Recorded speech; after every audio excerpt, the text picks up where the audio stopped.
Hi ಗೆಳೆಯರೇ, ನಮಸ್ಕಾರ. ನಾನು ನಿಮ್ಮ ಸತೀಶ್ ಕುಮಾರ್. ಗೆಳೆಯರೇ, ಸದ್ಯಕ್ಕೆ ಈ ಜಗತ್ತಿನಲ್ಲಿ ಎಲ್ಲರೂ ಕೂಡ ಸೇಲ್ಸ್ ಮ್ಯಾನ್ಗಳಾಗಿದ್ದಾರೆ. ಬಿಸ್ನೆಸ್ ಮ್ಯಾನ್ಗಳು ತಮ್ಮ ಪ್ರಾಡಕ್ಟ್ಗಳನ್ನು ಇಲ್ಲವೇ ಸರ್ವಿಸನ್ನು ಸೇಲ್ ಮಾಡಿದರೆ, ಪೊಲಿಟಿಷಿಯನ್ಗಳು ದೇಶ ಪ್ರೇಮ ದೇಶ ಸೇವೆಯ ಹೆಸರಲ್ಲಿ ಸುಳ್ಳುಗಳನ್ನು ಮಾರಾಟ ಮಾಡುತ್ತಿದ್ದಾರೆ. ರೈಟರ್ಗಳು ತಮ್ಮ ಥಾಟ್ಸ್ಗಳನ್ನು ಮಾರಾಟ ಮಾಡಿದರೆ, ಮೋಟಿವೇಶ್ನಲ್ ಸ್ಪೀಕರ್ಗಳು ಮಾತುಗಳನ್ನು ಮಾರಾಟ ಮಾಡುತ್ತಿದ್ದಾರೆ. ಇನ್ನು ಕಾಮನ್ ಮ್ಯಾನ್ಗಳು ಸ್ನೇಹ ಪ್ರೀತಿ ಸಂಬಂಧಗಳನ್ನು ಮಾರಾಟ ಮಾಡಿ ತಮ್ಮ ಸ್ವಾರ್ಥಗಳನ್ನು ಸಾಧಿಸಿಕೊಳ್ಳುತ್ತಿದ್ದಾರೆ. ಈ ರೀತಿಗಳೇ ಜಗತ್ತಿನಲ್ಲಿ ಎಲ್ಲರೂ ಏನಾದರೂ ಒಂದನ್ನು ಮಾರಾಟ ಮಾಡುತ್ತಿದ್ದಾರೆ, ಏನಾದರೂ ಒಂದನ್ನು ಸೇಲ್ ಮಾಡುತ್ತಿದ್ದಾರೆ.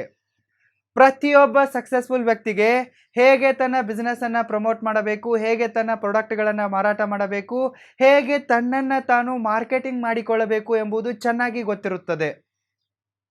ಈ ಜಗತ್ತಿನಲ್ಲಿ ಅನ್ಲಿಮಿಟೆಡ್ ಹಣವನ್ನು ಗಳಿಸಲು ಇರುವ ಒಂದೇ ಒಂದು ಬೆಸ್ಟ್ ಜಾಬ್ ಎಂದರೆ ಅದು ಸೇಲ್ಸ್ ಆಗಿದೆ.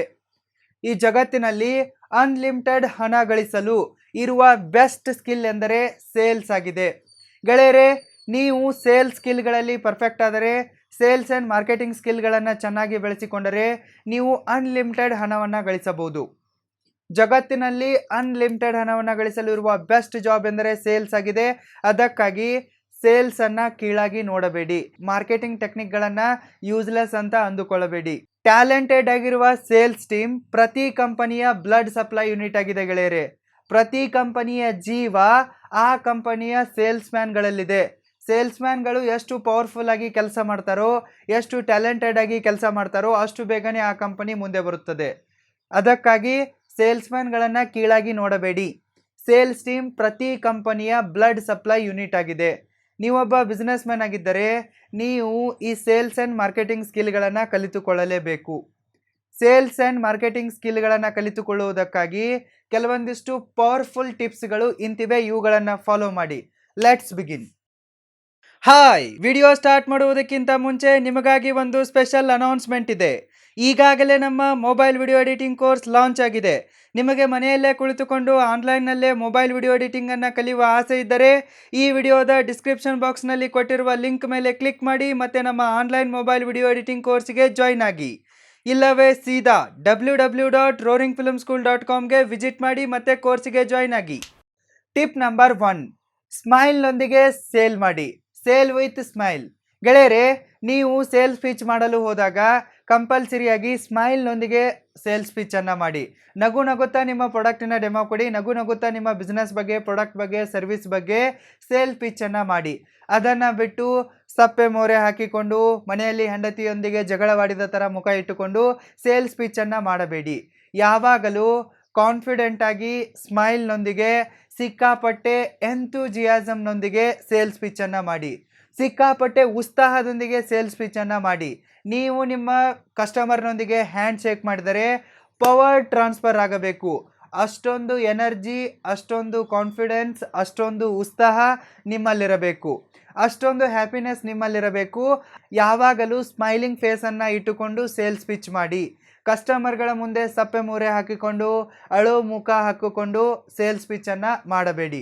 ಯಾವಾಗಲೂ ಕಾನ್ಫಿಡೆಂಟಾಗಿ, ಕ್ಲಿಯರ್ ಆಗಿ, ಸ್ಮೈಲ್ನೊಂದಿಗೆ, ಕಾನ್ಫಿಡೆನ್ಸ್ನೊಂದಿಗೆ, ಉತ್ಸಾಹದೊಂದಿಗೆ, ಪಾಸಿಟಿವ್ ಮೈಂಡ್ ಸೆಟ್ನೊಂದಿಗೆ ಸೇಲ್ ಮಾಡಿ.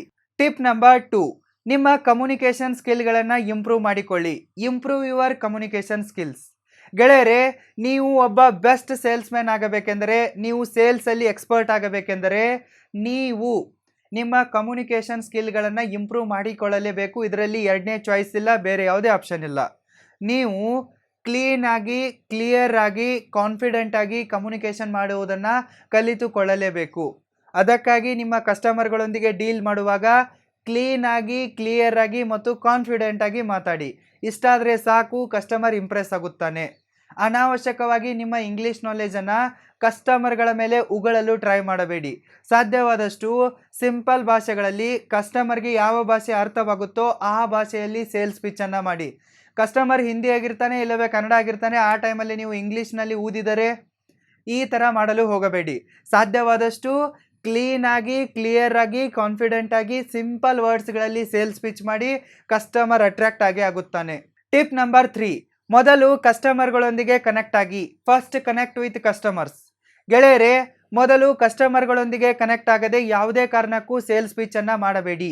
ಹೇಗಾದರೂ ಮಾಡಿ ಮೊದಲು ಕಸ್ಟಮರ್ಗಳೊಂದಿಗೆ ಕನೆಕ್ಟ್ ಆದ ನಂತರ ಸೇಲ್ಸ್ ಪಿಚ್ಚನ್ನು ಮಾಡಿ.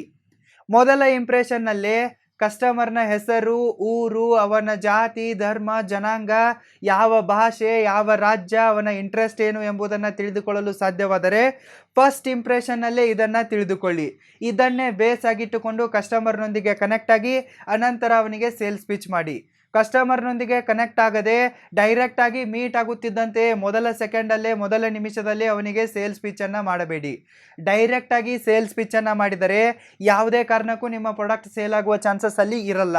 ಅದಕ್ಕಾಗಿ ಮೊದಲು ಕಸ್ಟಮರ್ನೊಂದಿಗೆ ಕನೆಕ್ಟ್ ಆಗಿ, ಎಮೋಷ್ನಲಿ ಕನೆಕ್ಟ್ ಆಗಿ. ಆತ ಏನಾದರೂ ಒಂದು ಹಿಂಟನ್ನು ಕೊಟ್ಟಿರ್ತಾನೆ, ಅದನ್ನು ಇಟ್ಟುಕೊಂಡು ಅವನ ಊರು ಏನಾಗಿರಬಹುದು, ಅಥವಾ ಆತ ಯಾವ ಸಿಟಿಗೆ ಸಂಬಂಧಪಟ್ಟಿದ್ದಾನೆ, ಯಾವ ಜನಾಂಗದವನಾಗಿದ್ದಾನೆ, ಯಾವ ರಾಜ್ಯಕ್ಕೆ ಸೇರ್ತಾನೆ ಎಂಬುದನ್ನು ಫಸ್ಟ್ ಇಂಪ್ರೆಷನ್ನಲ್ಲೇ ಕ್ಯಾಲ್ಕುಲೇಟ್ ಮಾಡಲು ಕಲಿಯಿರಿ. ಇದು ತುಂಬಾ ಇಂಪಾರ್ಟೆಂಟ್ ಆಗಿದೆ.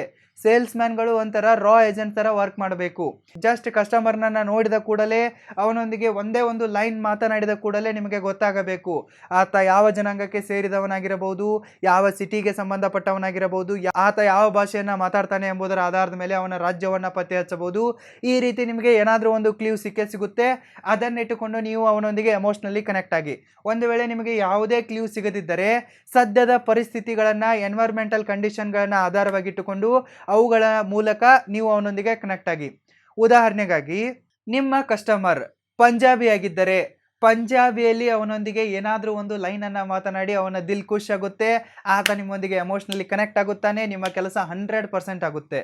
ಒಂದು ವೇಳೆ ನಿಮಗೆ ಪಂಜಾಬಿ ಬರೆದಿದ್ರೆ ಅಥವಾ ಇನ್ಯಾವುದೋ ಬೇರೆ ಭಾಷೆ ಬರೆದಿದ್ರೆ, ಆ ಟೈಮಲ್ಲಿ ಅವರ ರಾಜ್ಯದ ಬಗ್ಗೆ ಹೊಗಳಿ, ಇಲ್ಲವೇ ಅವರ ಜನಾಂಗದ ಬಗ್ಗೆ ಹೊಗಳಿ ಒಂದು ಮಾತನ್ನು ಮಾತನಾಡಿ. ಪಂಜಾಬ್ನ ಬಗ್ಗೆ ಹೊಗಳಿ ಒಂದು ಲೈನನ್ನು ಮಾತಾಡಿ. ಆತ ಖಂಡಿತವಾಗಿಯೂ ನಿಮಗೆ ಇಂಪ್ರೆಸ್ ಆಗೇ ಆಗ್ತಾನೆ, ನಿಮ್ಮೊಂದಿಗೆ ಎಮೋಷ್ನಲಿ ಕನೆಕ್ಟ್ ಆಗ್ತಾನೆ. ಒಂದು ಸರ್ತಿ ಆತ ಎಮೋಷ್ನಲಿ ಕನೆಕ್ಟ್ ಆದರೆ ಮುಗೀತು, ನೀವು ಆತನಿಗೆ ಏನು ಬೇಕಾದರೂ ಸೇಲ್ ಮಾಡಬಹುದು. ಚಾರ್ಜಿಂಗ್ ಪಾಯಿಂಟ್ ಕನೆಕ್ಟ್ ಆದರೆ ಮುಗೀತು, ನೀವು ಎಷ್ಟು ಬೇಕೋ ಅಷ್ಟು ಹಣವನ್ನು ಅವನಿಂದ ದೋಚಿಕೊಳ್ಳಬಹುದು. ಅದಕ್ಕಾಗಿ ಮೊದಲು ಕಸ್ಟಮರ್ನೊಂದಿಗೆ ಕನೆಕ್ಟ್ ಆಗಿ. ಯಾವ ರೀತಿ ಕನೆಕ್ಟ್ ಆಗ್ತೀರಿ ಎಂಬುದು ನಿಮ್ಮ ಟ್ಯಾಲೆಂಟ್ ಮೇಲೆ ಡಿಪೆಂಡ್ ಆಗುತ್ತದೆ. ಇನ್ನು ನಿಮಗೆ ಕಸ್ಟಮರ್ನ ಬಗ್ಗೆ ಯಾವುದೇ ಕ್ಲೂ ಸಿಗದಿದ್ದರೆ ಆ ಟೈಮಲ್ಲಿ ಎನ್ವೈರ್ಮೆಂಟಲ್ ಕಂಡೀಷನನ್ನು ಮಾತನಾಡಿ ಆವಾಗ ಅವನ ಮೂಲಕ ಕನೆಕ್ಟ್ ಆಗಲು ಸ್ಟಾರ್ಟ್ ಮಾಡಿ.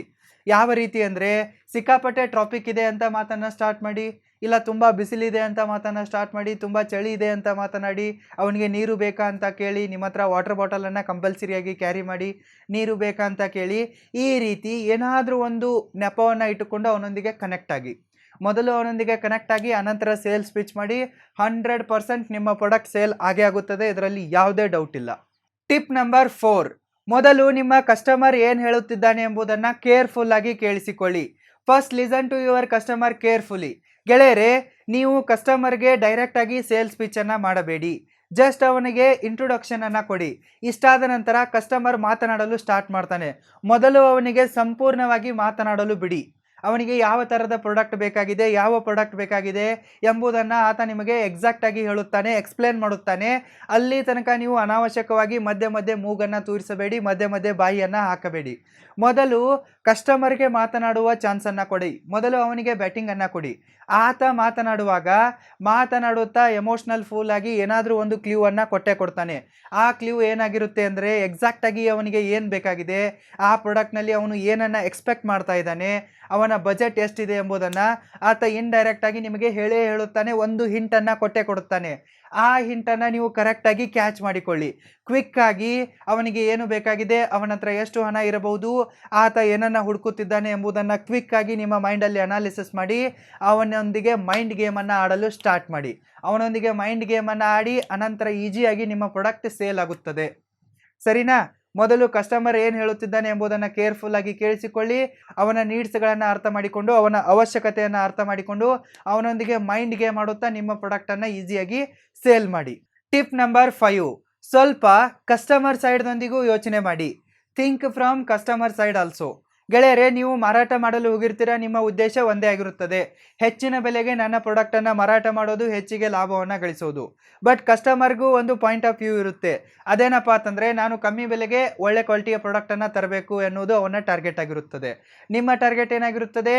ಜಾಸ್ತಿ ಬೆಲೆಗೆ ಪ್ರಾಡಕ್ಟನ್ನು ಮಾರೋದಾಗಿರುತ್ತದೆ. ಅವನ ಟಾರ್ಗೆಟ್ ಏನಾಗಿರುತ್ತೆ?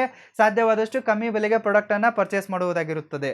ಅದಕ್ಕಾಗಿ ನೀವೊಂದು ಸರ್ತಿ ಕಸ್ಟಮರ್ ಸೈಡ್ನಿಂದಲೂ ಯೋಚನೆ ಮಾಡಿ. ಕಸ್ಟಮರ್ನ ತಲೆಯಲ್ಲಿ ಏನು ಓಡ್ತಾ ಇರಬಹುದು ಅಂತ ಯೋಚನೆ ಮಾಡಿ.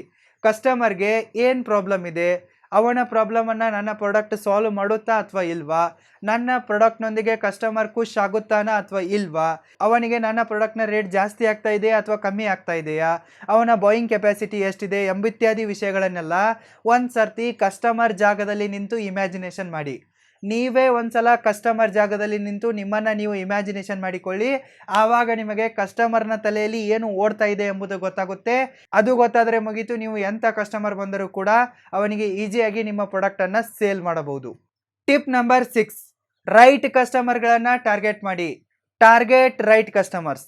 ಗೆಳೆಯರೇ, ನೀವು ಸೇಲ್ಸ್ ಪಿಚ್ಚನ್ನು ಮಾಡುವುದಕ್ಕಿಂತ ಮುಂಚೆ, ಬಿಸ್ನೆಸ್ಸನ್ನು ಪ್ರಮೋಟ್ ಮಾಡುವುದಕ್ಕಿಂತ ಮುಂಚೆ ರೈಟ್ ಕಸ್ಟಮರ್ಗಳನ್ನಷ್ಟೇ ಟಾರ್ಗೆಟ್ ಮಾಡಿ. ಭಾರತದಲ್ಲಿ 130 ಕೋಟಿ ಜನ ಇದ್ದಾರೆ ಅಂತ ಎಲ್ಲರೂ ಕೂಡ ನಿಮ್ಮ ಕಸ್ಟಮರ್ಗಳಾಗಲ್ಲ.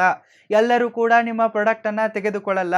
ಯಾರಿಗೆ ಅವಶ್ಯಕತೆ ಇದೆಯೋ, ಯಾರಿಗೆ ಪ್ರಾಬ್ಲಮ್ ಇದೆಯೋ, ಯಾರಿಗೆ ಪ್ರಾಡಕ್ಟ್ ಬೇಕಾಗಿದೆಯೋ ಅವರು ಮಾತ್ರ ನಿಮ್ಮ ಪ್ರಾಡಕ್ಟನ್ನು ತೆಗೆದುಕೊಳ್ಳುತ್ತಾರೆ. ಅದಕ್ಕಾಗಿ ರೈಟ್ ಅಡ್ವರ್ಟೈಸ್ಮೆಂಟ್ಗಳನ್ನು ರೈಟ್ ಆಡಿಯನ್ಸ್ಗಳಿಗೆ ತೋರಿಸಿ. ರೈಟ್ ಕಸ್ಟಮರ್ಗಳನ್ನಷ್ಟೇ ಟಾರ್ಗೆಟ್ ಮಾಡಿ. ಅನಾವಶ್ಯಕವಾಗಿ ಎಲ್ಲರಿಗೂ ಟಾರ್ಗೆಟ್ ಮಾಡಿ ನಿಮ್ಮ ಟೈಮನ್ನು, ದುಡ್ಡನ್ನು ವೇಸ್ಟ್ ಮಾಡಬೇಡಿ. ರೈಟ್ ಕಸ್ಟಮರ್ಗಳನ್ನಷ್ಟೇ ಟಾರ್ಗೆಟ್ ಮಾಡಿ.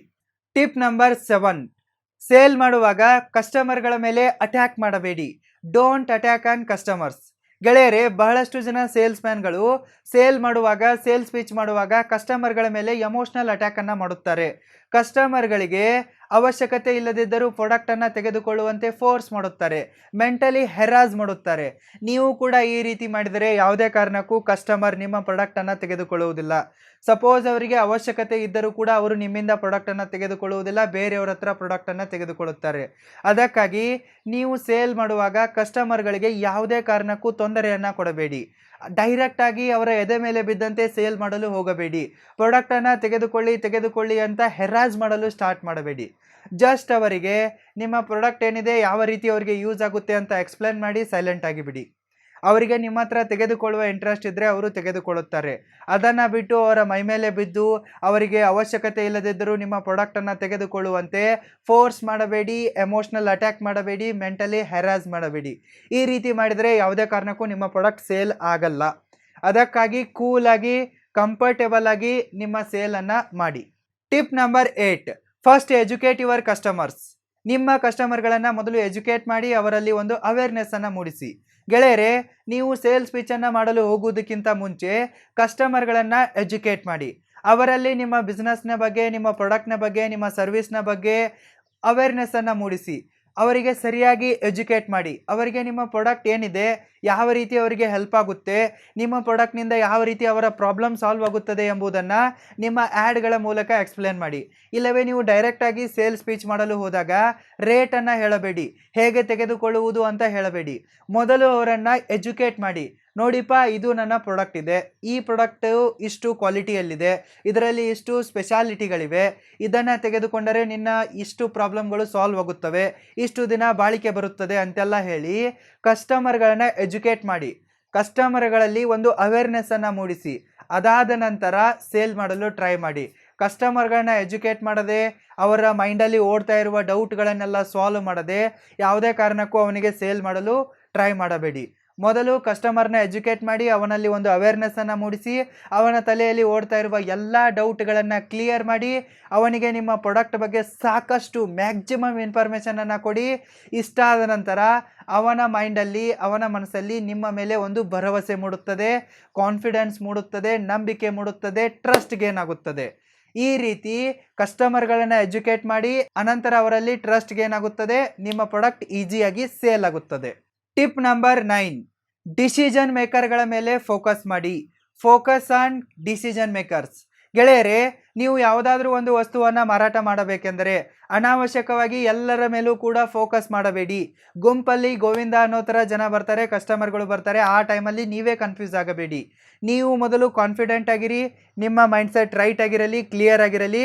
ಕಸ್ಟಮರ್ಗಳು ನಿಮ್ಮ ಶಾಪಿಗೆ ಬಂದಾಗ ಮೊದಲು ಅವರಲ್ಲಿ ಯಾರು ಡಿಸಿಷನ್ ಮೇಕರ್ ಆಗಿದ್ದಾರೆ ಎಂಬುದನ್ನು ಅರ್ಥ ಮಾಡಿಕೊಳ್ಳಿ. ಕೆಲವೊಂದಿಷ್ಟು ಸಲ ಕಸ್ಟಮರ್ ಸಿಂಗಲ್ ಆಗಿ ಬರ್ತಾರೆ, ಆದರೂ ಕೂಡ ಅವ್ರೇನು ಮಾಡ್ತಾರೆ, ನೀವು ಅವರಿಗೆ ಪ್ರಾಡಕ್ಟನ್ನು ತೋರಿಸಿದ ನಂತರ ಕಾಲ್ ಮಾಡಿ ಮನೆಯವರಿಗೆ ಕೇಳ್ತಾರೆ.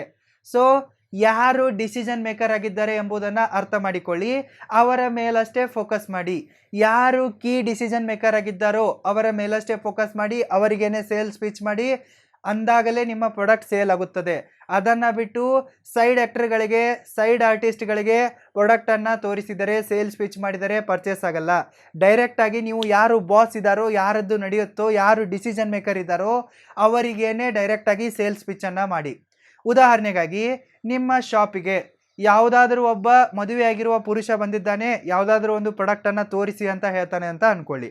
ಆ ಟೈಮಲ್ಲಿ ನೀವು ಅವನಿಗೆ ಪ್ರಾಡಕ್ಟನ್ನು ತೋರಿಸಿ. ಅವನೇ ಕೀ ಡಿಸಿಷನ್ ಮೇಕರ್ ಆಗಿದ್ದರೆ ಆತ ಯಾರಿಗೂ ಕೂಡ ಕಾಲ್ ಮಾಡದೆ, ಅಲ್ಲಿ ಇಲ್ಲಿ ಮೆಸೇಜ್ಗಳನ್ನು ಮಾಡದೆ ಡೈರೆಕ್ಟಾಗಿ ನಿಮ್ಮೊಂದಿಗೆ ಮಾತನಾಡುತ್ತಾನೆ. ಡೌಟ್ಸ್ ಇದ್ದರೆ ನಿಮಗೆ ಕೇಳುತ್ತಾನೆ, ಬಾರ್ಗೇನ್ ಮಾಡೋದಾದರೆ ನಿಮ್ಮೊಂದಿಗೆ ಬಾರ್ಗೇನ್ ಮಾಡುತ್ತಾನೆ, ಈಸಿಯಾಗಿ ಪ್ರಾಡಕ್ಟನ್ನು ತೆಗೆದುಕೊಂಡು ಹೋಗುತ್ತಾನೆ. ಅದನ್ನು ಬಿಟ್ಟು ಆತ ಒಂದು ವೇಳೆ ಕಾಲ್ ಮಾಡಿ ಯಾರಿಗಾದರೂ ಕೇಳ್ತಾ ಇದ್ದರೆ ಆತ ಅವನ ಹೆಂಡತಿಗೆ ಕೇಳ್ತಾ ಇರ್ತಾನೆ, ಇಲ್ಲವೇ ಅವನ ಫ್ರೆಂಡಿಗೆ ಕೇಳ್ತಾ ಇರ್ತಾನೆ. ಆ ಟೈಮಲ್ಲಿ ಕೀ ಡಿಸಿಷನ್ ಮೇಕರ್ ಅವನ ಹೆಂಡತಿಯಾಗಿರುತ್ತಾಳೆ. ಸೊ ನೀವು ಆವಾಗ ಇವನ ಮೇಲೆ ಜಾಸ್ತಿ ಫೋಕಸ್ ಮಾಡಬೇಡಿ, ಅವನ ಹೆಂಡತಿಯ ಮೆಂಟಾಲಿಟಿಯಿಂದ ಅರ್ಥ ಮಾಡಿಕೊಳ್ಳಲು ಟ್ರೈ ಮಾಡಿ. ಅವಳು ಏನು ಎಕ್ಸ್ಪೆಕ್ಟ್ ಮಾಡಬಹುದು ಎಂಬುದನ್ನು ಕ್ವಿಕ್ಕಾಗಿ ನಿಮ್ಮ ಮೈಂಡಲ್ಲಿ ಕೆಲಸ ಕೊಡಿ, ನಿಮ್ಮ ಮೈಂಡಿಗೆ ಕೆಲಸ ಕೊಡಿ, ಮೈಂಡಲ್ಲಿ ಯೋಚನೆ ಮಾಡಿ, ಅವಳ ಪಾಯಿಂಟ್ ಆಫ್ ವ್ಯೂದಿಂದ ಸೇಲ್ ಮಾಡಲು ಟ್ರೈ ಮಾಡಿ, ಅವಳನ್ನು ಟಾರ್ಗೆಟ್ ಮಾಡಿ, ಅವಳ ಮೇಲೆ ಜಾಸ್ತಿ ಫೋಕಸ್ ಮಾಡಿ. ಇನ್ನು ಕೆಲವೊಂದಿಷ್ಟು ಸರ್ತಿ ನಿಮ್ಮ ಶೋರೂಮ್ಗೆ ಗಂಡ ಹೆಂಡತಿ ಬಂದಿದ್ದಾರೆ ಅಂತ ಅಂದುಕೊಳ್ಳಿ. ಆ ಟೈಮಲ್ಲಿ ಅವರು ಫ್ರಿಜ್ಜನ್ನು ತೆಗೆದುಕೊಳ್ಳಲು ಬಂದಿದ್ದಾರೆ ಅಂತ ಅಂದುಕೊಳ್ಳಿ. ಅವರಲ್ಲಿ ನೀವು ಪತ್ತೆ ಹಚ್ಚಬೇಕು, ಯಾರು ಡಾಮಿನೆಂಟ್ಸನ್ನು ಮಾಡ್ತಾ ಇದ್ದಾರೆ, ಗಂಡ ಡಾಮಿನೆಂಟ್ ಆಗಿದ್ದಾನೆ ಅಥವಾ ಹೆಂಡತಿ ಡಾಮಿನೆಂಟ್ ಆಗಿದ್ದಾಳೆ ಎಂಬುದು ನಿಮಗೆ ನೋಡಿದ ಕೂಡಲೇ ಗೊತ್ತಾಗುತ್ತೆ. ಅವರಿಬ್ಬರ ಬಿಹೇವಿಯರ್ ಮೇಲೆ ಯಾರು ಇಬ್ಬರಲ್ಲಿ ಪವರ್ಫುಲ್ ಆಗಿದ್ದಾರೆ, ಸ್ಟ್ರಾಂಗ್ ಆಗಿದ್ದಾರೆ, ಡಾಮಿನೆನ್ಸ್ ಆಗಿದ್ದಾರೆ, ಕೀ ಡಿಸಿಷನ್ ಮೇಕರ್ ಆಗಿದ್ದಾರೆ ಎಂಬುದು ನಿಮಗೆ ಗೊತ್ತಾಗುತ್ತೆ. ಮ್ಯಾಕ್ಸಿಮಮ್ ಕೇಸ್ಗಳಲ್ಲಿ ಹೆಂಡತಿಯೇ ಕೀ ಡಿಸಿಷನ್ ಮೇಕರ್ ಆಗಿರುತ್ತಾಳೆ, ಅವಳೇ ಬಾಸ್ ಆಗಿರುತ್ತಾಳೆ. ಅದಕ್ಕಾಗಿ ನೀವು ಫ್ರೀಜ್ ತೆಗೆದುಕೊಳ್ಳಲು ಬಂದ ದಂಪತಿಗಳಲ್ಲಿ ಗಂಡನನ್ನು ಇಗ್ನೋರ್ ಮಾಡಿ, ಅವನನ್ನು ಸ್ವಲ್ಪ ಪಕ್ಕದಲ್ಲಿಡಿ, ಸೈಡಲ್ಲಿಡಿ. ನೀವು ಹೆಂಡತಿಗೆ ಫ್ರಿಜ್ಜನ್ನು ತೋರಿಸಿ, ಅವಳೊಂದಿಗೆ ಖುಷಿಯಾಗಿ ಚೆನ್ನಾಗಿ ಮಾತನಾಡಿ, ಅವಳು ಕೇಳುವ ಎಲ್ಲ ಡೌಟ್ಗಳನ್ನು ನಗು ನಗುತ್ತಾ ಎಕ್ಸ್ಪ್ಲೇನ್ ಮಾಡಿ. ಯಾವುದೇ ಕಾರಣಕ್ಕೂ ಅವಳಿಗೆ ಡೌಟ್ ಬರದಂತೆ ನಡೆದುಕೊಳ್ಳಬೇಡಿ. ಅವಳು ಎಷ್ಟೇ ಫ್ರಿಜ್ಗಳನ್ನು ತೋರಿಸು ಅಂತ ಹೇಳಿ ನೀವು ತೋರಿಸಿ. ಅವಳು ಎಷ್ಟೇ ಡೌಟ್ಗಳನ್ನು ಕೇಳಿದರೂ ಕೂಡ ನಗು ನಗುತ್ತಾ ಉತ್ತರಿಸಿ. ಯಾವುದೇ ಕಾರಣಕ್ಕೂ ನಿಮ್ಮ ಪೇಷನ್ಸನ್ನು ಕಳೆದುಕೊಳ್ಳಬೇಡಿ, ಏಕೆಂದರೆ ಅವಳೇ ಕೀ ಡಿಸಿಷನ್ ಮೇಕರ್ ಆಗಿದ್ದಾಳೆ. ಅವಳಿಗೆ ಫ್ರಿಜ್ನ ಬಗ್ಗೆ ಎಲ್ಲ ಇನ್ಫಾರ್ಮೇಷನನ್ನು ಕೊಡಿ, ಎಲ್ಲ ಮಾಹಿತಿಯನ್ನು ಕೊಡಿ. ಅವಳನ್ನು ಇಂಪ್ರೆಸ್ ಮಾಡಿದರೆ ಮುಗಿತು, ನಿಮ್ಮ ಫ್ರಿಜ್ ಆಟೋಮೆಟಿಕ್ಕಾಗಿ ಸೇಲ್ ಆಗುತ್ತದೆ. ಗೆಳೆಯರೇ, ಈ ರೀತಿ ನೀವು ಸೇಲ್ ಮಾಡುವಾಗ, ಸೇಲ್ಸ್ ಪಿಚ್ ಮಾಡುವಾಗ, ಗುಂಪಲ್ಲಿದ್ದರೂ ಕೂಡ, ವ್ಯಕ್ತಿ ಸಿಂಗಲ್ ಆಗಿ ಬಂದಿದ್ದರೂ ಕೂಡ ಯಾರು ಕೀ ಡಿಸಿಷನ್ ಮೇಕರ್ ಆಗಿದ್ದಾರೆ ಎಂಬುದನ್ನು ಕ್ವಿಕ್ಕಾಗಿ ಪತ್ತೆ ಹಚ್ಚಿ ಡೈರೆಕ್ಟಾಗಿ ಅವರಿಗೇನೆ ಸೇಲ್ಸ್ ಪಿಚ್ ಮಾಡಿ. ಬಾಸ್ದು ನಡೆಯುತ್ತಾ, ಪಿ ಎದು ನಡೆಯುತ್ತಾ ಅಂತ ಟೆಸ್ಟ್ ಮಾಡಿ, ಅನಂತರ ಯಾರಿಗೆ ಸೇಲ್ಸ್ ಪಿಚ್ ಮಾಡಬೇಕೋ ಅವರಿಗೆ ಮಾಡಿ. ನಿಮ್ಮ ಕೆಲಸ ಈಸಿಯಾಗಿ ಆಗುತ್ತೆ, ನಿಮ್ಮ ಪ್ರಾಡಕ್ಟ್ ಈಸಿಯಾಗಿ ಸೇಲ್ ಆಗುತ್ತೆ. ಟಿಪ್ ನಂಬರ್ 10, ಬರೀ ಹಣ ಗಳಿಸುವ ದೃಷ್ಟಿಯಿಂದ ಸೇಲನ್ನು ಮಾಡಬೇಡಿ. Don't cell for money only. ಗೆಳೆಯರೇ, ಬರೀ ಹಣ ಗಳಿಸುವ ದೃಷ್ಟಿಯಿಂದ ನೀವು ಯಾವುದೇ ಕೆಲಸ ಮಾಡಿದರೂ ಕೂಡ ಜಾಸ್ತಿ ದಿನ ನೀವು ಮಾರ್ಕೆಟ್ನಲ್ಲಿ ಉಳಿಯಲ್ಲ. ಬರೀ ಹಣಕ್ಕಾಗಿ ಮಾಡುವ ಕೆಲಸ ಯಾವುದೂ ಕೂಡ ನಿಮ್ಮನ್ನು ದಡ ಸೇರಿಸಲ್ಲ. ಒಂದು ವೇಳೆ ಬರೀ ಹಣ ನಿಮ್ಮ ಸೇಲ್ಸ್ ಟಾರ್ಗೆಟ್ ಆಗಿದ್ದರೆ, ನೀವು ಬರೀ ಹಣಕ್ಕಾಗಿ ಸೇಲನ್ನು ಮಾಡ್ತಾ ಇದ್ದರೆ ಯಾವುದೇ ಕಾರಣಕ್ಕೂ ಮಾಡಲು ಹೋಗಬೇಡಿ. ಬರೀ ನೀವು ನಿಮ್ಮ ಮೈಂಡಲ್ಲಿ ಹಣವನ್ನು ಫಸ್ಟ್ ಪ್ರಿಫರೆನ್ಸ್ ಆಗಿಟ್ಟುಕೊಂಡರೆ ನೀವು ಕ್ವಾಲಿಟಿ ಮೇಲೆ ಫೋಕಸ್ ಮಾಡಲ್ಲ, ಕಸ್ಟಮರ್ ರಿಟರ್ನ್ಷನ್ ಮೇಲೆ ಫೋಕಸ್ ಮಾಡಲ್ಲ, ಅಡ್ವರ್ಟೈಸ್ಮೆಂಟ್ ಮೇಲೆ ಫೋಕಸ್ ಮಾಡಲ್ಲ. ಬರೀ ದುಡ್ಡು ದುಡ್ಡು ದುಡ್ಡು ಅಂತ ನಿಮ್ಮ ಮೈಂಡನ್ನು ಬ್ಲಾಕ್ ಮಾಡಿಕೊಳ್ಳುತ್ತೀರಾ. ನಿಮ್ಮ ಕಣ್ಣಿಗೆ ನೀವೇ ಒಂದು ದುಡ್ಡಿನ ಪಟ್ಟಿಯನ್ನು ಕಟ್ಟಿಕೊಳ್ತೀರಾ. ಸೊ ಅದಕ್ಕಾಗಿ ಬರೀ ದುಡ್ಡನ್ನು ಸೆಂಟರ್ ಆಗಿಟ್ಟುಕೊಂಡು, ದುಡ್ಡನ್ನು ಫಸ್ಟ್ ಪ್ರಿಫರೆನ್ಸ್ ಆಗಿಟ್ಟುಕೊಂಡು ಸೇಲ್ ಮಾಡಬೇಡಿ. ಕಸ್ಟಮರ್ಗಳ ಪ್ರಾಬ್ಲಮನ್ನು ಸಾಲ್ವ್ ಮಾಡುವ ದೃಷ್ಟಿಯಿಂದ, ಕಸ್ಟಮರ್ಗಳ ಲೈಫನ್ನು ಈಸಿ ಮಾಡುವ ದೃಷ್ಟಿಯಿಂದ, ಕಸ್ಟಮರ್ಗಳಿಗೆ ಹೆಲ್ಪ್ ಮಾಡುವ ದೃಷ್ಟಿಯಿಂದ, ಕಸ್ಟಮರ್ಗಳಿಗೆ ಜಾಸ್ತಿ ಕಂಫರ್ಟನ್ನು ಕೊಡುವ ದೃಷ್ಟಿಯಿಂದ ಸೇಲ್ ಮಾಡಿ. ನಿಮ್ಮ ಪ್ರಾಡಕ್ಟನ್ನು, ಬಿಸ್ನೆಸ್ಸನ್ನು ಕಸ್ಟಮರ್ಗಳಿಗೆ ಸ್ವಲ್ಪನಾದರೂ ಹೆಲ್ಪ್ ಮಾಡುವ ಪಾಯಿಂಟ್ ಆಫ್ ವ್ಯೂನಿಂದ ರನ್ ಮಾಡಿ. ಸರಿನಾ? ಕಸ್ಟಮರ್ಗಳ ಪ್ರಾಬ್ಲಮನ್ನು ಸಾಲ್ವ್ ಮಾಡುವುದಕ್ಕಾಗಿ ನಿಮ್ಮ ಪ್ರಾಡಕ್ಟನ್ನು ಸೇಲ್ ಮಾಡಿಯೇ ಹೊರತು ಕಸ್ಟಮರ್ಗಳ ಪ್ರಾಬ್ಲಮನ್ನು, ಟೆನ್ಷನನ್ನು ಜಾಸ್ತಿ ಮಾಡುವುದಕ್ಕಾಗಿ ಬಿಸ್ನೆಸ್ ಮಾಡಬೇಡಿ. ಬರೀ ಹಣಕ್ಕಾಗಿ ಬಿಸ್ನೆಸ್ ಮಾಡಬೇಡಿ, ಸ್ವಲ್ಪ ವ್ಯಾಲ್ಯೂಸ್ಗಳನ್ನು ಕೂಡ ಇಟ್ಟುಕೊಳ್ಳಿ. ಟಿಪ್ ನಂಬರ್ 11, ಅಟ್ಲೀಸ್ಟ್ 5 ಸೇಲ್ಸ್ ಅಟೆಂಪ್ಟ್ಗಳನ್ನು ಮಾಡಿ. At least make 5 sales attempts. ಗೆಳೆಯರೇ, ಬಹಳಷ್ಟು ಜನ ಸೇಲ್ಸ್ಮ್ಯಾನ್ಗಳು ಮೊದಲ ಸರ್ತಿ ಸೇಲ್ಸ್ ಪಿಚ್ಚನ್ನು ಮಾಡ್ತಾರೆ, ಕಸ್ಟಮರ್ ನೋ ಅಂತ ಅಂದರೆ ಅವನನ್ನು ಬಿಟ್ಟು ಬಿಡುತ್ತಾರೆ. ಬಟ್ ನೀವು ಆ ರೀತಿ ಮಾಡಬೇಡಿ. ಅಟ್ಲೀಸ್ಟ್ 5 ಸೇಲ್ಸ್ ಅಟೆಂಪ್ಟ್ಗಳನ್ನು ಮಾಡಿ. ಏಕೆಂದರೆ ನೀವು ಯಾವುದಾದ್ರೂ ಒಂದು ಹುಡುಗಿಗೆ ಪ್ರಪೋಸ್ ಮಾಡಿದಾಗ ಅವರು ಪ್ರಪೋಸ್ ಮಾಡುತ್ತಿದ್ದಂತೆ ಅವಳು ಒಪ್ಪಿಕೊಳ್ಳಲ್ಲ. ಹುಡುಗಿ ಹಿಂದೆ ಅಲಿಯಬೇಕಾಗುತ್ತದೆ, ಅವಳ ಬೆನ್ನು ಬೀಳಬೇಕಾಗುತ್ತದೆ, ಅವಳನ್ನು ಇಂಪ್ರೆಸ್ ಮಾಡಬೇಕಾಗುತ್ತದೆ. ಆವಾಗ ಅವಳಿಗೆ 4-5 ಬಾರಿ ಪ್ರಪೋಸ್ ಮಾಡಿದಾಗ ಅವಳು ಒಂದು ಸರ್ತಿ ಎಸ್ ಅಂತ ಹೇಳ್ತಾಳೆ. ಆವಾಗ ಲವ್ ಪ್ರಪೋಸಲನ್ನು ಒಪ್ಪಿಕೊಳ್ತಾಳೆ. ಸೇಮ್ ಮೆಂಟಾಲಿಟಿ ಕಸ್ಟಮರ್ಗಳ ಮೈಂಡಲ್ಲಿ ಕೂಡ ಇರುತ್ತದೆ. ಸೊ ನೀವು ಡೈರೆಕ್ಟಾಗಿ ಸೇಲ್ಸ್ ಪಿಚ್ಚನ್ನು ಮಾಡಿದಾಗ ಯಾರೂ ಕೂಡ ಮೊದಲಿಗೆ ನಿಮ್ಮ ಪ್ರಾಡಕ್ಟನ್ನು ತೆಗೆದುಕೊಳ್ಳಲ್ಲ. ಅದಕ್ಕಾಗಿ ಡಿಮೋಟಿವೇಟ್ ಆಗಬೇಡಿ. ಕಸ್ಟಮರ್ಗಳನ್ನು ಫಾಲೋ ಅಪ್ ಮಾಡಿ, ಅವರಿಗೆ ನಿಮ್ಮ ಪ್ರಾಡಕ್ಟ್ನ ಬಗ್ಗೆ ತಿಳಿಸಿ. ಅನಂತರ ಅಟ್ಲೀಸ್ಟ್ 5 ಸೇಲ್ಸ್ ಅಟೆಂಪ್ಟ್ಗಳನ್ನಾದರೂ ಮಾಡಿ, ಅಟ್ಲೀಸ್ಟ್ 5 ಅಡ್ವರ್ಟೈಸ್ಮೆಂಟ್ಗಳನ್ನು ತೋರಿಸಿ. ಅಷ್ಟಾದರೂ ಅವರು ಬಗ್ಗದಿದ್ದರೆ, ನಿಮ್ಮ ದಾರಿಗೆ ಬರೆದಿದ್ದರೆ ಅವರನ್ನು ಬಿಟ್ಟು ಬಿಡಿ. ಯಾವುದೇ ಕಾರಣಕ್ಕೂ ಮೊದಲ ಸೇಲ್ಸ್ ಡಿಸಿಷನ್ನಲ್ಲಿ, ಎರಡನೇ ಸೇಲ್ಸ್ ಪಿಚ್ಚಲ್ಲಿ ಡಿಸಿಷನನ್ನು ತೆಗೆದುಕೊಳ್ಳಬೇಡಿ, ಡಿಮೋಟಿವೇಟ್ ಆಗಬೇಡಿ. ಅಟ್ಲೀಸ್ಟ್ 5 ಸೇಲ್ಸ್ ಅಟೆಂಪ್ಟ್ಗಳನ್ನಾದರೂ ಮಾಡಿ. ಸೇಲ್ಸ್ ಗೋಲ್ಗಳನ್ನು ಸೆಟ್ ಮಾಡಿ, ಟಾರ್ಗೆಟನ್ನು ಸೆಟ್ ಮಾಡಿ. ಟಾರ್ಗೆಟ್ ಸೆಟ್ ಮಾಡದೆ ಯಾವುದೇ ಕಾರಣಕ್ಕೂ ಸೇಲ್ಸ್ ಮಾಡಬೇಡಿ. ಇವತ್ತು ನೀವು ಎಷ್ಟು ಸೇಲ್ಸ್ಗಳನ್ನ ಮಾಡ್ತೀರಾ ಎಂಬುದನ್ನು ನಿಮ್ಮ ಮೈಂಡಲ್ಲಿ ಟಾರ್ಗೆಟನ್ನು ಹಾಕಿಕೊಳ್ಳಿ. ಅನಂತರ ಸೇಲ್ ಮಾಡಲು ಸ್ಟಾರ್ಟ್ ಮಾಡಿ. ನೀವು ಎಷ್ಟು ದೊಡ್ಡ ಟಾರ್ಗೆಟನ್ನು ಇಟ್ಟುಕೊಳ್ಳುತ್ತೀರೋ ಅಷ್ಟು ದೊಡ್ಡ ಮಟ್ಟದಲ್ಲಿ ಸೇಲ್ಸ್ಗಳಾಗುತ್ತವೆ. ಅದಕ್ಕಾಗಿ ಡಿಮೋಟಿವೇಟ್ ಆಗಬೇಡಿ. ಅಟ್ಲೀಸ್ಟ್ 5 ಸೇಲ್ಸ್ ಅಟೆಂಪ್ಟ್ಗಳನ್ನು ಮಾಡಿ, ಟಾರ್ಗೆಟ್ನೊಂದಿಗೆ ಮುನ್ನುಗ್ಗಿ. ಟಿಪ್ ನಂಬರ್ 12, ಪ್ರಾಬ್ಲಮ್ ಸಾಲ್ವಿಂಗ್ ಪ್ರಾಡಕ್ಟನ್ನು ಡೆವಲಪ್ ಮಾಡಿ. Develop the problem solving product. ಗೆಳೆಯರೆ, ಮಾರ್ಕೆಟ್ಗೆ ಬೇಡದಿರುವ ಪ್ರಾಡಕ್ಟ್ಗಳನ್ನು ಯಾವುದೇ ಕಾರಣಕ್ಕೂ ರೆಡಿ ಮಾಡಬೇಡಿ, ಅವುಗಳನ್ನು ಪ್ರೊಡ್ಯೂಸ್ ಮಾಡಬೇಡಿ. ಕಸ್ಟಮರ್ಗಳಿಗೆ ಏನು ಪ್ರಾಬ್ಲಮ್ ಇದೆ ಅಂತ ಅರ್ಥ ಮಾಡಿಕೊಂಡು, ಕಸ್ಟಮರ್ಗಳ ಮೇಲೆ ಸ್ಟಡಿ ಮಾಡಿ, ಮಾರ್ಕೆಟ್ನ ಮೇಲೆ ಸ್ಟಡಿ ಮಾಡಿ, ಕರೆಕ್ಟ್ ಆಗಿರುವ, ಪರ್ಫೆಕ್ಟ್ ಆಗಿರುವ ಪ್ರಾಬ್ಲಮ್ ಸಾಲ್ವಿಂಗ್ ಪ್ರಾಡಕ್ಟನ್ನು ರೆಡಿ ಮಾಡಿ. ವ್ಯಾಲ್ಯೂ ಆ್ಯಡಿಂಗ್ ಪ್ರಾಡಕ್ಟ್ಗಳನ್ನು ರೆಡಿ ಮಾಡಿ. ಕಸ್ಟಮರ್ಗಳಿಗೆ ಕಂಫರ್ಟೆಬಿಲಿಟಿಯನ್ನು ಕೊಡುವ ಪ್ರಾಡಕ್ಟ್ಗಳನ್ನು ರೆಡಿ ಮಾಡಿ. ಕಸ್ಟಮರ್ಗಳಿಗೆ ಯೂಸ್ ಆಗುವಂಥ ಪ್ರಾಡಕ್ಟ್ಗಳನ್ನು ರೆಡಿ ಮಾಡಿ. ಅದನ್ನು ಬಿಟ್ಟು ಯೂಸ್ಲೆಸ್ ಪ್ರಾಡಕ್ಟ್ಗಳನ್ನು ರೆಡಿ ಮಾಡಬೇಡಿ. ಯೂಸ್ಲೆಸ್ ಪ್ರಾಡಕ್ಟ್ಗಳನ್ನು ರೆಡಿ ಮಾಡಿದರೆ ಯಾಕೆ ಜನ ಅದನ್ನು ದುಡ್ಡು ಕೊಟ್ಟು ತೆಗೆದುಕೊಳ್ಳಬೇಕು? ನೀವು ಯಾವುದಾದ್ರೂ ಯೂಸ್ಲೆಸ್ ಪ್ರಾಡಕ್ಟ್ಗಳನ್ನು ಹಣ ಕೊಟ್ಟು ಮನೆಗೆ ತರ್ತೀರಾ? ಇಲ್ಲ ತಾನೇ. ಜನ ಕೂಡ ನಿಮ್ಮಂತೆ ಯೋಚನೆ ಮಾಡ್ತಾರೆ. ಅದಕ್ಕಾಗಿ ಪ್ರಾಬ್ಲಮ್ ಸಾಲ್ವಿಂಗ್ ಪ್ರಾಡಕ್ಟ್ಗಳನ್ನು, ವ್ಯಾಲ್ಯೂ ಆ್ಯಡಿಂಗ್ ಪ್ರಾಡಕ್ಟ್ಗಳನ್ನು ರೆಡಿ ಮಾಡಿ.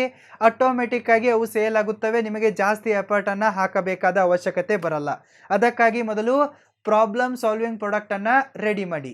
ಟಿಪ್ ನಂಬರ್ 13, ಕಸ್ಟಮರ್ಗಳಿಂದ ಬರುವ ರಿಜೆಕ್ಷನನ್ನು ಮೋಟಿವೇಶನ್ ಆಗಿ ತೆಗೆದುಕೊಳ್ಳಿ. Take rejection as a motivation. ಗೆಳೆಯರೆ, ನೀವು ಮೊದಲಿಗೆ ಯಾವುದಾದ್ರೂ ಒಬ್ಬ ಕಸ್ಟಮರ್ಗೆ ಸೇಲ್ಸ್ ಪಿಚ್ಚನ್ನು ಮಾಡಿದರೆ ಆತ ಮೊದಲಿಗೆ ನೋ ಅಂತ ಹೇಳ್ತಾನೆ. ಇಲ್ಲ ಸರ್, ಬೇಡ, ನನಗೆ ಅವಶ್ಯಕತೆ ಇಲ್ಲ ಅಂತಾನೆ. ಆದರೂ ಕೂಡ ನೀವು ಡಿಮೋಟಿವೇಟ್ ಆಗದೆ ಅವನಿಗೆ ಮತ್ತೊಮ್ಮೆ, ಸರ್ ಓಕೆ, ನೀವು ತೆಗೆದುಕೊಳ್ಳದಿದ್ದರೂ ಪರವಾಗಿಲ್ಲ, ಬೇರೆ ಯಾರಿಗಾದರೂ ಯೂಸ್ ಆಗಬಹುದು, ಜಸ್ಟ್ ಪ್ರಾಡಕ್ಟ್ ಯಾವ ರೀತಿ ಇದೆ ಅಂತ ಅರ್ಥನಾದರೂ ಮಾಡ್ಕೊಳ್ಳಿ, ಕೇಳಿ, ಸ್ವಲ್ಪ ಟೈಮ್ ಇದೆ ಅಂತ ಕೇಳಿ ಅವರಿಗೆ. ಕಸ್ಟಮರ್ ನೀವು ಸೇಲ್ಸ್ ಪೀಚ್ ಮಾಡಿದಾಗ ಅವನು ಮೊದಲಿಗೆ ನೋ ಅಂತ ಹೇಳ್ತಾನೆ, ಬೇಡ ಅಂತ ಹೇಳ್ತಾನೆ, ಅವಶ್ಯಕತೆ ಇಲ್ಲ ಅಂತ ಹೇಳ್ತಾನೆ. ಸೊ ಆಗ ನೀವು ಅಷ್ಟಕ್ಕೆ ಬಿಡಬೇಡಿ. ನಿಮಗೆ ಅವಶ್ಯಕತೆ ಇಲ್ಲದಿದ್ದರೆ ಏನಾಯಿತು ಸರ್, ನಿಮ್ಮ ಫ್ರೆಂಡ್ ಸರ್ಕಲ್ನಲ್ಲಿ, ಫ್ಯಾಮಿಲಿಯಲ್ಲಿ ಅಥವಾ ರಿಲೇಟಿವ್ಸ್ಗಳಲ್ಲಿ ಯಾರಿಗಾದರೂ ಬೇಕಾಗಬಹುದು. ಆವಾಗ ಇದನ್ನು ನೀವು ಅವರಿಗೆ ರಿಫರ್ ಮಾಡಬಹುದು. ನಿಮ್ಮ ಹತ್ರ ಟೈಮ್ ಇದ್ದರೆ ನಾನು 1 ನಿಮಿಷದಲ್ಲಿ ನಿಮಗೆ ಪ್ರಾಡಕ್ಟ್ ಬಗ್ಗೆ ಹೇಳ್ತೀನಿ ಅಂತ ಅವರಿಗೆ ಕೇಳಿಕೊಳ್ಳಿ. ಅವ್ರ ಹತ್ರ ಟೈಮ್ ಇದ್ದೇ ಇರುತ್ತೆ, ಅವರು ನಿಮಗೆ ಟೈಮ್ ಕೊಡ್ತಾರೆ. ಆವಾಗ ಅವನಿಗೆ ನಿಮ್ಮ ಪ್ರಾಡಕ್ಟ್ನ ಬಗ್ಗೆ ಎಕ್ಸ್ಪ್ಲೇನ್ ಮಾಡಿ. ಆದರೂ ಕೂಡ ಅವರು ಪ್ರಾಡಕ್ಟನ್ನು ತೆಗೆದುಕೊಳ್ಳಲ್ಲ. ಆಮೇಲೆ ಕಾಲ್ ಮಾಡಿ ಹೇಳ್ತೀನಿ ಅಥವಾ ಇಮೇಲ್ ಮಾಡ್ತೀನಿ, ನೀವೇ ನನ್ನನ್ನು ಕಾಂಟ್ಯಾಕ್ಟ್ ಮಾಡಿ, ಈ ರೀತಿ ಏನಾದರೂ ಒಂದನ್ನು ಹೇಳಿ ಹೋಗ್ತಾರೆ. ನೀವು 1-2 ದಿನ ಗ್ಯಾಪನ್ನು ಕೊಡಿ. ಕಸ್ಟಮರ್ಗೆ ಯೋಚನೆ ಮಾಡಲು ಟೈಮನ್ನು ಕೊಡಿ. 3 ದಿನ ಅಥವಾ 2 ದಿನ ಆದ ನಂತರ ಮತ್ತೆ ಅವರಿಗೆ ಕಾಲ್ ಮಾಡಿ. ಸರ್, ನಾನು ಪ್ರಾಡಕ್ಟ್ನ ಡೆಮೋ ಕೊಟ್ಟಿದ್ದೆ, ನೀವು ಯೋಚನೆ ಮಾಡಿ ಹೇಳ್ತೀನಿ ಅಂತ ಹೇಳಿದ್ರಲ್ಲ, ಏನಾಯಿತು ಅಂತ ಕೇಳಿ. ಒಂದು ವೇಳೆ ಅವರಿಗೆ ಪ್ರಾಡಕ್ಟ್ ನಿಜವಾಗಿಯೂ ಬೇಕಾಗಿದ್ದರೆ, ಇಷ್ಟವಾಗಿದ್ದರೆ ಅವರು ತೆಗೆದುಕೊಳ್ತಾರೆ. ಒಂದು ವೇಳೆ ಇಷ್ಟವಿಲ್ಲದಿದ್ದರೆ ಫೋನಲ್ಲಿ ಡೈರೆಕ್ಟಾಗಿ ನೋ ಹೇಳುವ ಧೈರ್ಯ ಎಲ್ಲರಿಗೂ ಬರುತ್ತೆ. ಮುಖದ ಮೇಲೆ ತೆಗೆದುಕೊಳ್ಳಲ್ಲ ಅಂತ ಹೇಳೋ ಧೈರ್ಯ ಯಾರಿಗೂ ಆಗಲ್ಲ. ಅದಕ್ಕಾಗಿ ಅವರು ಅನಂತರ ಹೇಳ್ತೀನಿ, ಕಾಲ್ ಮಾಡಿ ಹೇಳ್ತೀನಿ, ಮನೆಯಲ್ಲಿ ಕೇಳಿ ಹೇಳ್ತೀನಿ, ಈ ಥರ ಎಲ್ಲ ಹೇಳ್ತಾರೆ. ಸೊ ಕಾಲಲ್ಲಿ ಇರುವಾಗ ಅವರು ನಿಮಗೆ ಬೇಕಾಗಿದ್ದರೆ ತೆಗೆದುಕೊಳ್ತಾರೆ, ಬೇಡ ಅಂತ ಇದ್ದರೆ ನೋ ಅಂತ ಹೇಳ್ತಾರೆ. ಆ ಟೈಮಲ್ಲಿ ನೀವು ಮತ್ತೆ ಡಿಮೋಟಿವೇಟ್ ಆಗಬೇಡಿ, ಕಸ್ಟಮರ್ನ ಮೇಲೆ ಕೋಪ ಮಾಡಿಕೊಳ್ಳಬೇಡಿ. ಅವನು ತೆಗೆದುಕೊಳ್ತಾ ಇಲ್ಲ ಅಂದರೆ ಏನಾದರೂ ಒಂದು ರೀಸನ್ ಇರುತ್ತೆ. ಫಸ್ಟ್ ರೀಸನ್ ಏನಾಗಿರುತ್ತದೆ, ಅದು ಅವನಿಗೆ ಬೇಕಾಗಿರಲ್ಲ, ಅವಶ್ಯಕತೆ ಇರಲ್ಲ, ಅದಕ್ಕಾಗಿ ಆತ ತೆಗೆದುಕೊಳ್ತಾ ಇರಲ್ಲ. ಇನ್ನು ಕೆಲವೊಂದಿಷ್ಟು ಸಿಚುವೇಶನ್ಗಳಲ್ಲಿ ಏನಾಗುತ್ತೆಪ್ಪ ಅಂತಂದರೆ, ರೇಟ್ ಜಾಸ್ತಿ ಆಗಿರುತ್ತೆ, ಇಲ್ಲ ನಿಮ್ಮ ಪ್ರಾಡಕ್ಟಲ್ಲಿ ಏನಾದರೂ ಒಂದು ಪ್ರಾಬ್ಲಮ್ ಇರುತ್ತೆ, ಇಲ್ಲ ಪ್ರಾಡಕ್ಟ್ನಲ್ಲಿ ಇನ್ನೂ ಜಾಸ್ತಿ ಫೆಸಿಲಿಟಿಗಳು ಆತನಿಗೆ ಬೇಕಾಗಿರುತ್ತವೆ. ಸೊ ಕಸ್ಟಮರ್ ನೀವು ಕಾಲ್ ಮಾಡಿದಾಗ ನೋ ಅಂತ ಹೇಳಿದಾಗ ಅವನಿಂದ ಫೀಡ್ಬ್ಯಾಕನ್ನು ಪಡೆದುಕೊಳ್ಳಿ. ನೀವು ಅವನಿಗೆ ಪ್ರೀತಿಯಿಂದ ಕೇಳಿ, ಸರ್ ಏನಾಗಿದೆ, ನಮ್ಮ ಪ್ರಾಡಕ್ಟ್ನಲ್ಲಿ ಏನು ಪ್ರಾಬ್ಲಮ್ ಆಗಿದೆ ಅಂತ ಹೇಳಿ ನಾವು ಅದನ್ನು ಇಂಪ್ರೂವ್ ಮಾಡಿಕೊಳ್ಳುತ್ತೇವೆ. ರೇಟ್ನೊಂದಿಗೆ ನೀವು ಕಂಫರ್ಟೇಬಲ್ ಆಗಿದ್ದೀರಾ ಅಥವಾ ಇಲ್ವಾ, ರೇಟ್ ತುಂಬ ಜಾಸ್ತಿ ಆಗಿದೆನಾ, ಈ ರೀತಿ ಅವರಿಗೆ ಪ್ರೀತಿಯಿಂದ ಕೇಳಿ. ಆಗ ಕಸ್ಟಮರ್ಗಳು ನಿಮಗೆ ಫೀಡ್ಬ್ಯಾಕನ್ನು ಕೊಡುತ್ತಾರೆ. ಆ ಫೀಡ್ಬ್ಯಾಕನ್ನು ಇಟ್ಟುಕೊಂಡು ನಿಮ್ಮ ಪ್ರಾಡಕ್ಟನ್ನು, ನಿಮ್ಮ ಸರ್ವಿಸನ್ನು ರೆಗ್ಯುಲರ್ ಆಗಿ ಇಂಪ್ರೂವ್ ಮಾಡಿಕೊಳ್ಳುತ್ತಾ ಹೋಗಿ.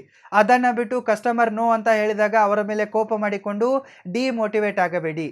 ಕಸ್ಟಮರ್ಗಳಿಂದ ಸಿಗುವ ರಿಜೆಕ್ಷನನ್ನೇ ಮೋಟಿವೇಶನ್ ಆಗಿ ತೆಗೆದುಕೊಂಡು ಮುನ್ನುಗ್ಗಿ ನಿಮ್ಮ ಪ್ರಾಡಕ್ಟನ್ನು ನೀವು ರೆಗ್ಯುಲರ್ ಆಗಿ ಇಂಪ್ರೂವ್ ಮಾಡಿ ನಿಮಗೆ ಸಕ್ಸಸ್ ಸಿಕ್ಕೇ ಸಿಗುತ್ತದೆ. ಟಿಪ್ ನಂಬರ್ 14, ಕಸ್ಟಮರ್ಗಳನ್ನು ಬೇಕೂಪ್ ಮಾಡಲು ಟ್ರೈ ಮಾಡಬೇಡಿ.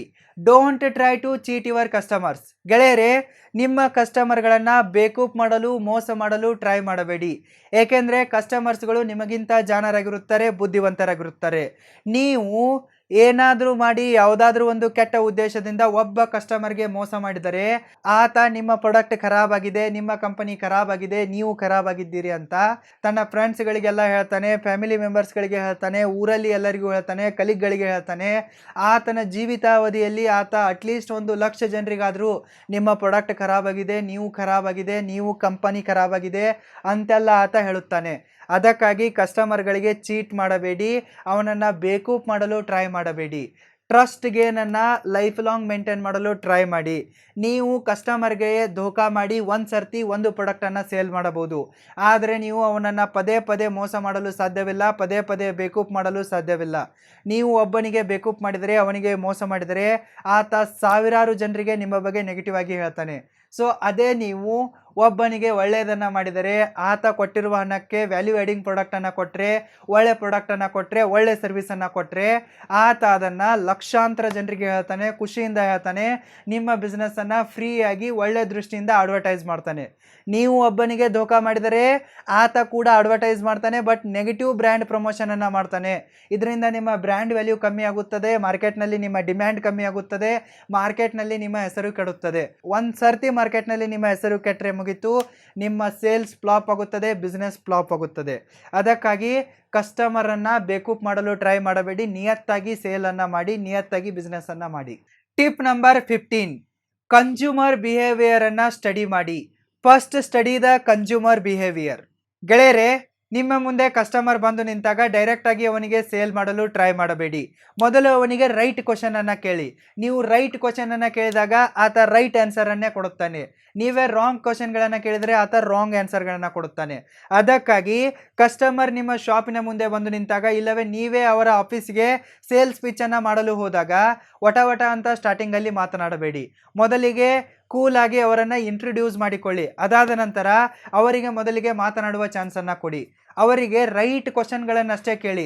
ಆಗ ಅವರು ತಮಗೆ ಯಾವ ಪ್ರಾಡಕ್ಟ್ನ ಅವಶ್ಯಕತೆ ಇದೆ, ಎಷ್ಟು ಅವಶ್ಯಕತೆ ಇದೆ, ಅವರ ಹತ್ರ ಎಷ್ಟು ಬಜೆಟ್ ಇದೆ, ಎಷ್ಟು ಅವರಿಗೆ ಪ್ರಾಡಕ್ಟ್ಗಳು ಬೇಕಾಗಿವೆ, ಅವರ ಎಕ್ಸಾಕ್ಟ್ ಪ್ರಾಬ್ಲಮ್ ಏನು, ಮತ್ತು ಅವರು ಯಾವ ರೀತಿಯಾದ ಸೊಲ್ಯೂಷನನ್ನು ನಿಮ್ಮಿಂದ ಬಯಸ್ತಾ ಇದ್ದಾರೆ ಎಂಬುದನ್ನು ಅವರು ನಿಮಗೆ ಹಿಂಟ್ ರೂಪದಲ್ಲಿ ಹೇಳುತ್ತಾರೆ. ಡೈರೆಕ್ಟಾಗಿ ನಿಮ್ಮ ಮುಖದ ಮೇಲೆ ಹೇಳಲ್ಲ, ನನ್ನ ಹತ್ರ ಎಷ್ಟು ದುಡ್ಡಿದೆ ಇಷ್ಟಕ್ಕೆ ಕೊಡು ಅಂತ ಅವರು ಕೇಳಲ್ಲ. ಅವರು ಏನು ಮಾಡ್ತಾರೆ, ಅವರಿಗೆ ಗೊತ್ತಿಲ್ಲದಂತೆ ನಿಮಗೆ ಹಿಂಟ್ಗಳನ್ನು ಕೊಡ್ತಾ ಇರ್ತಾರೆ. ನೀವು ಅವುಗಳನ್ನು ಕ್ಯಾಚ್ ಮಾಡಿಕೊಳ್ಳಬೇಕು, ಅಷ್ಟು ಟ್ಯಾಲೆಂಟ್ ನಿಮ್ಮಲ್ಲಿರಬೇಕು. ಅದಕ್ಕಾಗಿ ಮೊದಲು ಕಸ್ಟಮರ್ ಬಂದ ಕೂಡಲೇ ಅವರಿಗೆ ಸೇಲ್ಸ್ ಪಿಚ್ಚನ್ನು ಮಾಡಬೇಡಿ. ಮೊದಲು ಅವರಿಂದ ಹಿಂಟ್ಗಳನ್ನು ತೆಗೆದುಕೊಳ್ಳಿ. ಈ ಹಿಂಟ್ಗಳ ಆಧಾರದ ಮೇಲೆ ಫಾಸ್ಟೆಸ್ಟ್ ಆಗಿ ಕನ್ಸ್ಯೂಮರ್ ಬಿಹೇವಿಯರನ್ನು ಸ್ಟಡಿ ಮಾಡಿ. ಕನ್ಸ್ಯೂಮರ್ ಬಿಹೇವಿಯರ್ ಅಂದರೆ ಅವರ ನೇಚರ್ ಯಾವ ರೀತಿ ಇದೆ, ಅವರಿಗೆ ಯಾವ ಪ್ರಾಡಕ್ಟ್ ಬೇಕಾಗಿದೆ, ಎಷ್ಟು ಕ್ವಾಂಟಿಟಿಯಲ್ಲಿ ಪ್ರಾಡಕ್ಟ್ಗಳು ಬೇಕಾಗಿವೆ, ಯಾವ ಕ್ವಾಲಿಟಿ ಬೇಕಾಗಿದೆ, ಅವರು ಯಾವಾಗ ಅದನ್ನು ಪರ್ಚೇಸ್ ಮಾಡುವವರಿದ್ದಾರೆ, ಅಂದರೆ ಯಾವ ಟೈಮಿಗೆ ಡೆಲಿವರಿಯನ್ನು ಕೊಡಬೇಕಾಗಿದೆ, ಅವರ ಹತ್ರ ಎಷ್ಟು ಹಣ ಇದೆ, ಬಜೆಟ್ ಎಷ್ಟಿದೆ, ಅವರ ಬಾಯಿಂಗ್ ಬಿಹೇವಿಯರ್ ಯಾವ ರೀತಿ ಇದೆ, ಅಂದರೆ ಅವರು ತೆಗೆದುಕೊಳ್ಳುವ ಥರ ಕಾಣಿಸ್ತಾರಾ ಅಥವಾ ಇಲ್ವಾ, ಈ ರೀತಿ ಎಲ್ಲ ಪಾಯಿಂಟ್ ಆಫ್ ವ್ಯೂಗಳಿಂದ ಡಿಸ್ಕಷನನ್ನು ಮಾಡುವುದಕ್ಕಿಂತ ಮುಂಚೆಯೇ ಅದನ್ನು ಅರ್ಥ ಮಾಡಿಕೊಳ್ಳಿ.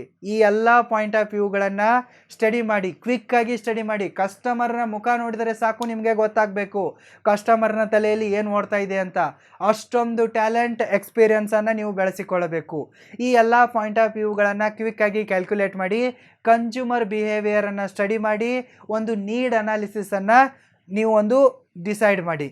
ಇಷ್ಟೆಲ್ಲ ಪಾಯಿಂಟ್ಗಳನ್ನು ಸ್ಟಡಿ ಮಾಡಿದಾಗ, ಕ್ವಿಕ್ಕಾಗಿ ಯೋಚನೆ ಮಾಡಿದಾಗ ನಿಮಗೆ ಗೊತ್ತಾಗುತ್ತೆ ಕಸ್ಟಮರ್ನ ನೀಡ್ ಏನಿದೆ ಎಂಬುದು ಗೊತ್ತಾಗುತ್ತೆ. ನೀಡ್ ಅನಾಲಿಸಿಸನ್ನು ಆಧಾರವಾಗಿಟ್ಟುಕೊಂಡು ಕಸ್ಟಮರ್ನೊಂದಿಗೆ ಮುಂದಿನ ಕೆಲಸವನ್ನು, ಸೇಲ್ಸ್ ಪಿಚ್ಚನ್ನು ಸ್ಟಾರ್ಟ್ ಮಾಡಿ. ನೀಡ್ ಅನಾಲಿಸಿಸನ್ನು ಮಾಡದೆ, ಕನ್ಸ್ಯೂಮರ್ನ ಬಿಹೇವಿಯರನ್ನು ಅರ್ಥ ಮಾಡಿಕೊಳ್ಳದೆ ನೀವು ಡೈರೆಕ್ಟಾಗಿ ಸೇಲ್ಸ್ ಪಿಚ್ ಮಾಡಬೇಡಿ. ಕೆಲವೊಂದಿಷ್ಟು ಸರ್ತಿ ಏನಾಗುತ್ತೆ ಅಂದರೆ, ಕಸ್ಟಮರ್ಗಳಿಗೆ ಪ್ರಾಡಕ್ಟನ್ನು ತೆಗೆದುಕೊಳ್ಳುವ ಆಸೆ ಇರುತ್ತೆ, ಬಟ್ ಅವನ ಹತ್ರ ಬಜೆಟ್ ಕಮ್ಮಿ ಇರುತ್ತೆ. ಅದಕ್ಕಾಗಿ ಆತ ಹಿಂದೇಟನ್ನು ಹಾಕ್ತಾ ಇರ್ತಾನೆ.